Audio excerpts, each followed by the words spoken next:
He just wanted his usual coffee. Black, no sugar. Same corner table he'd occupied for 15 years. But the young barista rolled her eyes at his weathered jacket, sneered at his slow gait, and told him they were saving that table for real customers. The old man simply nodded, paid for his coffee to go, and walked out into the rain. What she didn't know was that the faded patch on his shoulder told a story that would soon fill that coffee shop with more respect than it had ever seen. Welcome back to Story with Jorge. Before we dive into this incredible tale of dignity, honor, and the bonds that never break, drop a comment below telling me which city you're watching from today. And if you believe that true heroes walk among us unrecognized, smash that subscribe button, because these stories need to be told. Corner of 5th and Main, wedged between a used bookstore and a flower shop, sat Rosie's Cafe. Nothing fancy, mismatched chairs, chipped mugs, and the kind of coffee that kept the neighborhood running. The morning crowd knew each other by order, not name. Construction workers grabbed their fuel before dawn, office workers rushed through around 8, and the regulars claimed their territories like quiet sentinels. At exactly 7:15 a.m., every weekday for the past 15 years, Frank Morrison pushed through the front door, army surplus jacket, steel-toed boots worn smooth, and a baseball cap that had seen better decades. He moved carefully, not from age, but from old wounds that still whispered reminders of distant battlefields. The ritual never changed. Black coffee, no sugar, exact change on the counter, and the small round table by the window where he could watch the street wake up. He'd sit for exactly 43 minutes, reading a paperback thriller or yesterday's crossword, then leave with a quiet thank you to whoever was working. Most of the staff knew him. Maria, the owner's daughter, always had his coffee ready before he reached the counter. Old Pete, who worked weekends, would nod respectfully and sometimes ask about the weather. But today was different. Today, Maria was sick, and a new girl named Ashley was learning the ropes. Ashley was 22, college-educated, and convinced she was destined for bigger things than slinging coffee to what she called the locals. When Frank walked in that Tuesday morning, she was already irritated. The espresso machine was acting up. Some customer had complained about the music being too loud, and her shift manager was late. Frank approached the counter with his usual quiet patience, placed his exact change down, and said, "Good morning. Black coffee, please." Ashley glanced up from her phone, took in his appearance, the patched jacket, the careful way he moved, the cap pulled low over graying hair, and sighed audibly. "Coffee's $4.50 now. Prices went up." Frank looked down at his money, then back up. "I've been paying $4.20 for 3 years. Maria's not here," Ashley cut him off. "And I don't know who you are, but prices are posted right there." She jabbed her finger toward a handwritten sign that had indeed been changed that morning. Frank reached into his pocket for more change, but Ashley was already moving on to the next irritation. She glanced toward his usual table where a young man with a laptop had just sat down. "Also," she continued, not bothering to lower her voice, "that table's reserved for customers who actually buy something substantial. Maybe try the counter by the wall. That's more speed-appropriate anyway." The coffee shop went quiet. Even the espresso machine seemed to pause. Frank looked toward his table, then back to the girl who couldn't have been born when he was carrying wounded soldiers through jungles half a world away. For a moment, it seemed like he might say something. His jaw tightened slightly, and his eyes, the kind of eyes that had seen too much, focused on something far beyond the coffee shop walls. Then, he simply nodded. "To-go cup, then," he said quietly, counting out the extra 30 cents. Ashley poured the coffee with deliberate slowness, sliding the cup across the counter without meeting his eyes. Frank took it, said, "Thank you," out of habit more than gratitude, and walked out into the morning drizzle. What Ashley didn't notice was the woman sitting in the corner booth, Mid-50s, graying hair pulled back, reading glasses perched on her nose. She'd been coming to Rosie's for years, always ordered the same cranberry muffin and tea, and rarely spoke to anyone. Her name was Carol, and she was a retired Army nurse who had served 3 tours in Iraq. She knew Frank Morrison, not personally, but she knew the type. More than that, she recognized the patch partially visible under his jacket collar. 82nd Airborne, faded, but unmistakable. She'd seen enough soldiers, enough veterans struggling to find their place in a world that had moved on without them, to recognize when one of their own had been dismissed. Carol waited exactly 5 minutes after Frank left, then stepped outside and pulled out her phone. She scrolled through her contacts until she found a number she hadn't called in months. "Tommy, it's Carol Morrison." "Yes, I know it's early. Listen, I need you to make some calls. There's a situation."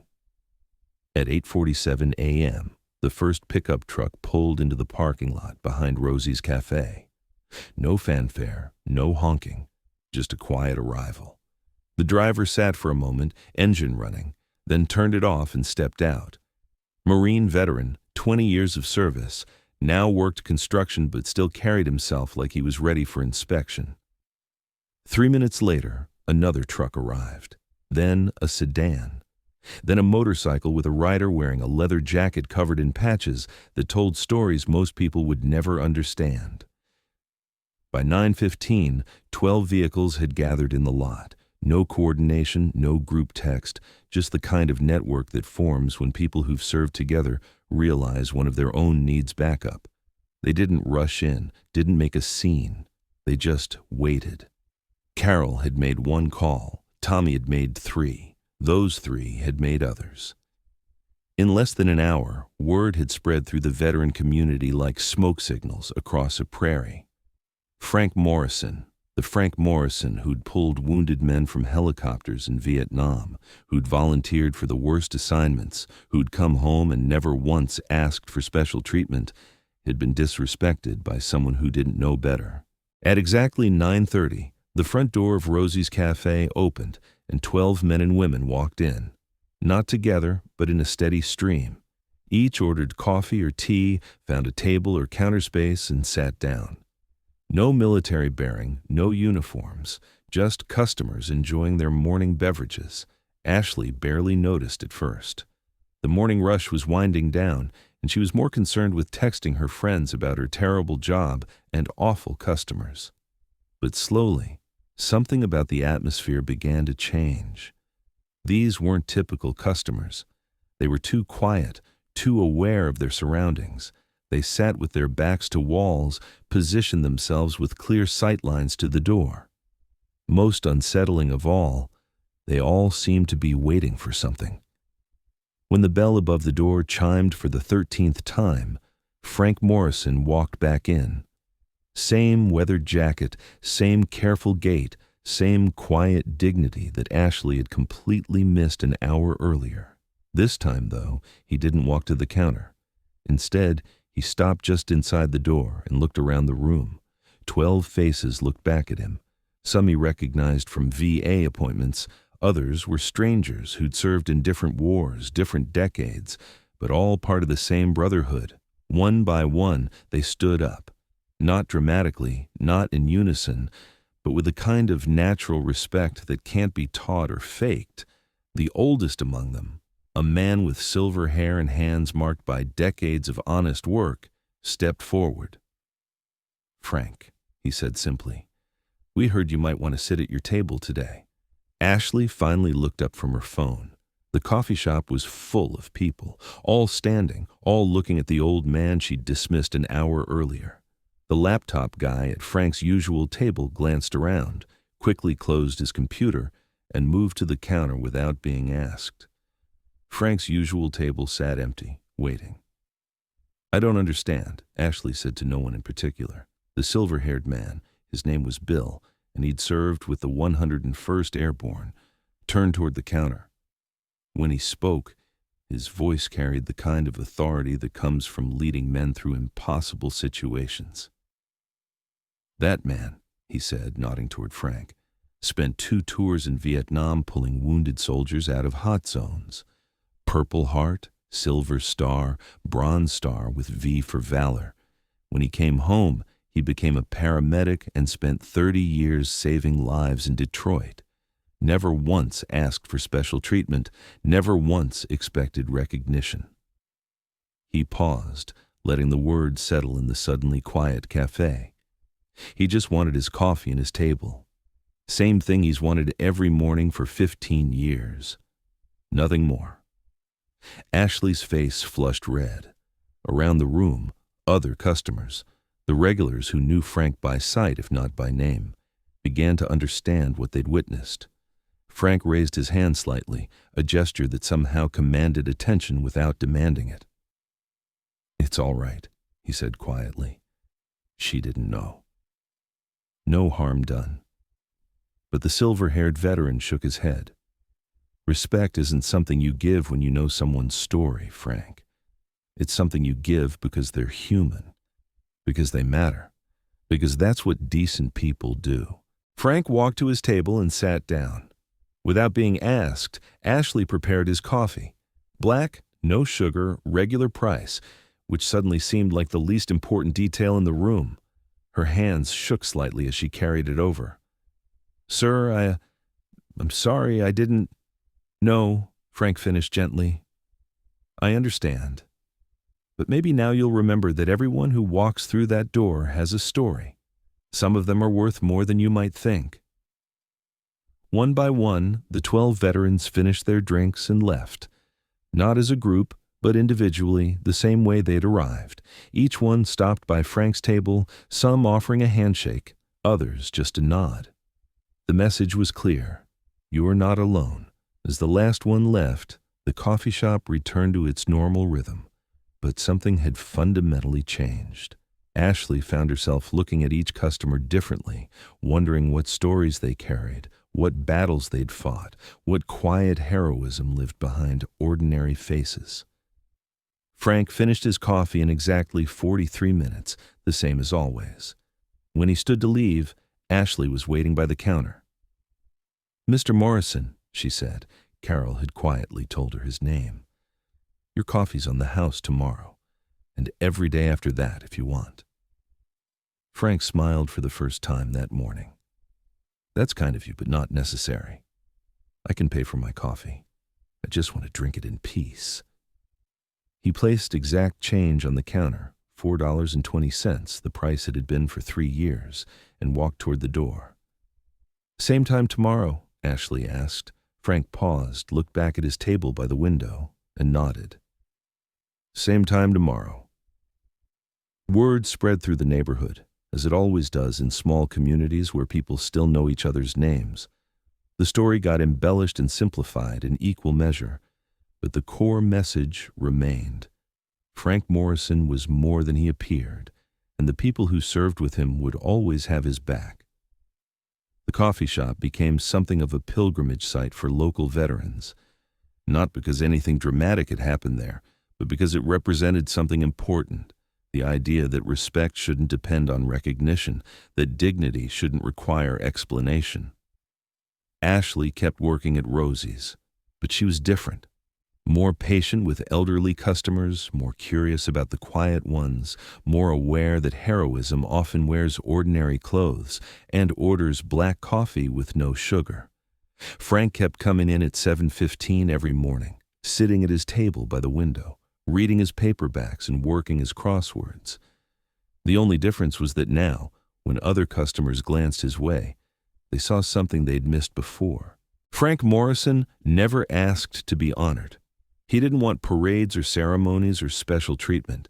He just wanted to drink his coffee in the same place he'd been drinking it for 15 years, to maintain the small routines that gave structure to days that sometimes felt longer than the wars he'd survived. But when someone tried to take that simple dignity away from him, 12 people, strangers and acquaintances united by the understanding that service creates bonds stronger than blood, showed up to remind the world that some things matter more than convenience or profit. They didn't make speeches. They didn't demand apologies. They just stood up when one of their own needed support, demonstrating the kind of quiet loyalty that holds communities together and makes civilization possible. Here's what I want you to remember from Frank's story. The next time you encounter someone who moves a little slower, speaks a little quieter, or seems somehow out of step with the modern world, pause before you judge them. Ask yourself what stories they might carry, what battles they've fought, what sacrifices they've made that you'll never know about. True heroes don't announce themselves. They order black coffee, sit by windows, and carry their burdens with dignity that only other warriors recognize. So tell me in the comments, have you ever met someone like Frank Morrison? Someone whose quiet strength changed your life in ways they'll never know about?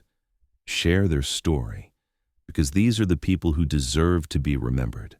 And if this story moved you, hit that subscribe button for Story with Jorge.